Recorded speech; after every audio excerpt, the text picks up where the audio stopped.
Starting में जैसे आपकी कथा सुनने के बाद मेरे को काफ़ी हद तक पता नहीं मेरे को क्या हो गया, वो उनसे मतलब मुझे वो भगवान चाहिए। डर भी हुई है कहीं और देख के, मतलब एकदम बेचैनी सी हो जाती है।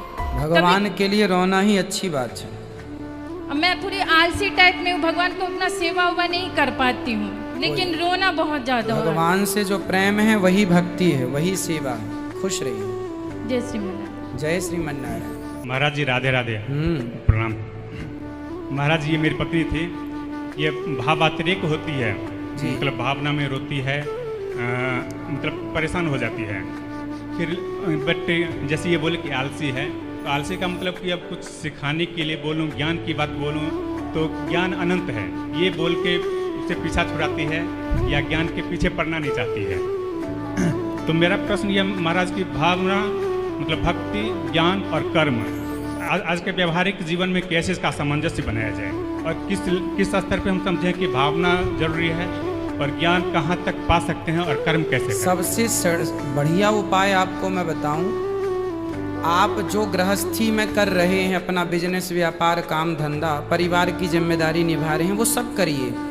बस एक छोटा सा काम कर लीजिए कि नित्य कथा सुनना स्टार्ट कर दीजिए। जो आप नित्य कथा सुनेंगे तो उस कथा से ही अपने आप आपकी गृहस्थी भी ठीक ठीक चलेगी और आध्यात्म भक्ति भी आपकी बढ़ती रहेगी। सारे अपने आप सब चीज़ें अनुकूल हो जाएंगी। कथा बहुत जरूरी है। जिस महाराज सदगृहस्थ वही है।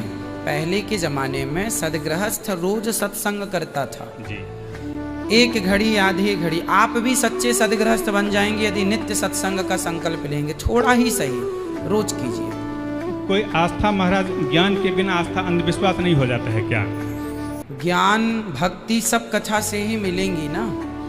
ज्ञान तो जरूरी है, ज्ञान के बिना कल्याण नहीं। तो ज्ञान कहाँ से मिलेगा? कथा से। भक्ति कहाँ से मिलेगी? अब जैसा कि अभी आपकी पत्नी ने कहा कि उनने पहले भी भगवान से प्यार था, भगवान को भजती थी, पर जब से कथा सुनी है उनकी भक्ति और दृढ़ हो गई है। तो इसका अर्थ क्या हुआ? कथा हमें मजबूत बना रही है ना, हमारी भक्ति को, हमारे ज्ञान को।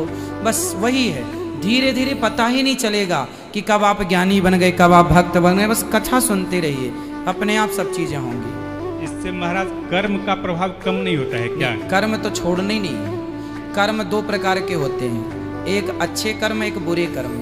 जो अच्छे कर्म है वो तो सदा करना है। बुरे कर्म, चोरी करना, झूठ बोलना, कपट करना, उल्टे काम करना, ये बुरे कर्म का परित्याग करना है। अच्छे कर्म करो और सत्संग करो, अपने आप सदगति हो जाएगी, अपने आप सुख यहाँ भी वहाँ भी। गुरुजी आपकी कथा सुनने के बाद पहले मैं चुगली उगली करती थी, वो सब मैंने छोड़ दी और सबके लिए अच्छा अच्छा सोचती हूँ, किसी के लिए बुरा नहीं सोचती। देखो कथा से सब चीजें मिल रही हैं कि नहीं? नहीं, मैंने आपकी कथा सुन के मैंने अपने जीवन में उतारा है। ये नहीं कि सुन के इस साइड से सुनी उस साइड से निकाला। अच्छा, इसलिए आपके जीवन में बदलाव हुआ। और मैंने गुस्सा भी करना थोड़ा बंद कर, बस बच्चे पे चिल्लाती हूँ। नहीं चिल्लाऊंगी तो फिर बच्चे सुनेंगे नहीं ना। बिल्कुल ठीक है। गुरुजी मेरे साथ कभी कभी ऐसा होता है कि मैं बेचैन हो जाती हूँ, मुझे भगवान चाहिए, कृष्णा चाहिए। मैं मतलब परेशान हो जाती हूँ कि मुझे वो चाहिए। कभी कभी तो स्टार्टिंग में जैसे आपकी कथा सुनने के बाद मेरे को काफ़ी हद तक मतलब भगवान से पहले प्यार थी। ये नहीं कि नहीं मैं भगवान को नहीं चाहती थी, लेकिन आपकी कथा सुनने के बाद पता नहीं मेरे को क्या हो गया, वो उनसे मतलब मुझे वो भगवान चाहिए। मिलेंगे।